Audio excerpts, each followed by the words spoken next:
ఈ ఎడారిలో సెలయర్లు సెప్టెంబర్ 30వ తేదీ. పక్షిరాజు తన గూడు రేపి తన పిల్లలపైన అల్లాడుచు రెక్కలు చాపుకొని వాటిని పట్టుకొని తన రెక్కల మీద వాటిని మోయినట్లు యెహోవా వానిని నడిపించెను. యెహోవా మాత్రము వాణ్ణి నడిపించెను. అన్యుల యొక్క దేవుళ్ళలో ఏ దేవుడును ఆయనతో కూడా ఉండలేదు. ద్వితీయోపదేశకాండం 32వ అధ్యాయం 11-12 వచనాలు. మన పరలోకపు తండ్రి తన సంరక్షణలో పసికందులుగా ఉన్న మనలను కొండ అంచులకు తీసుకువెళ్తాడు. ఒక్కొక్కసారి మనలను అక్కడి నుండి అగాధంలోకి నెట్టివేస్తాడు కూడా. తద్వారా ఇంతవరకు మనం గ్రహించలేని ఎగిరే శక్తి మనకు ఉందన్నది గ్రహించాలి. ఈ శక్తిని మనం గ్రహించినప్పుడు ఇక జీవితాంతం హాయిగా దీనిని ఉపయోగించుకుంటాం. అయితే ఈ ప్రయత్నంలో మనకేదైనా ప్రమాదం జరిగే పరిస్థితి కనిపిస్తే ఆయన పక్షిరాజులాగా మనం క్రిందికి ఎగిరి వచ్చి తన బలిష్టమైన రెక్కల మీద మనలను మోసుకొని పైకి వెళ్తాడు. దేవుడు తన వాళ్ళను కని విని ఎరుగని కష్టాల్లోకి నడిపించినప్పుడు ఆయనే తమను వాటి నుండి విడిపిస్తాడన్న నమ్మకంతో నిశ్చింతగా ఉండవచ్చు.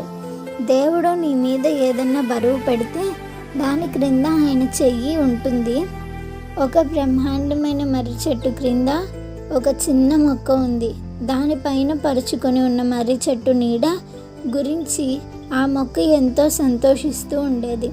బలిష్ఠుడైన తన స్నేహితుడైన మర్రి చెట్టు తనకు ఇస్తున్న సంరక్షణ గురించి ఆ మొక్క మర్రి చెట్టు పట్ల కృతజ్ఞతతో ఉండేది.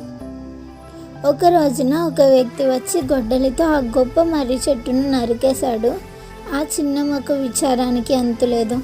అయ్యో, నా నీడ పోయిందే, ఇప్పుడిక పెనుగాలులు నా మీద బలంగా వీస్తాయి, తుఫానులు నన్ను పెళ్ళగిస్తాయి అంటూ అది రోదించింది.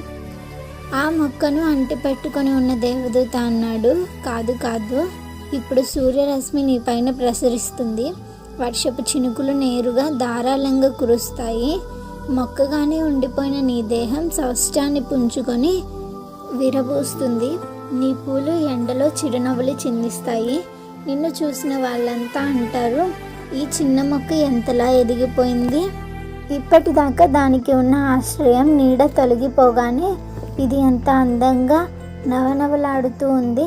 ఈ విధంగా దేవుడు నీ సౌకర్యాలను, నీకు ఇష్టమైన కొన్నింటిని నీ నుండి దూరం చేయడం ద్వారా నిన్ను మరింత మెరుగైన క్రైస్తవునిగా తీర్చిదిద్దుతూ ఉంటాడు. దేవుడు తన సైనికులను యుద్ధరంగంలోకి కష్ట సాధ్యమైన పనుల్లోకి పంపించడం ద్వారా శిక్షణ ఇస్తుంటాడు. మెత్తని పరుపులపై పడుకోబెట్టడం ద్వారా కాదు.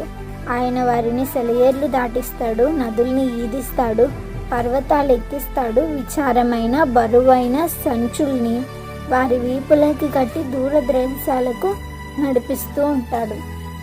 అంతేగాని వారికి తలతల్లాడే యూనిఫారంలు వేసి క్యాంప్ గేటు దగ్గరే చతికిలబడమని చెప్పడు.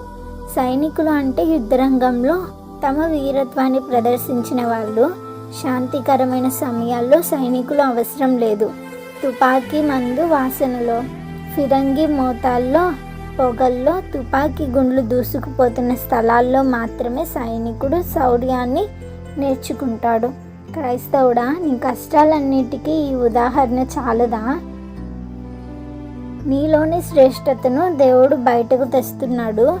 నిన్ను యుద్ధరంగంలోకి నడిపించడం ద్వారా నీలోని సైనిక లక్షణాలను అభివృద్ధి చేస్తున్నాడు. దానిలో విజయం సాధించడం కోసం నీ మనసంతా లగ్నం చేసి పోరాడు. Praise the lord.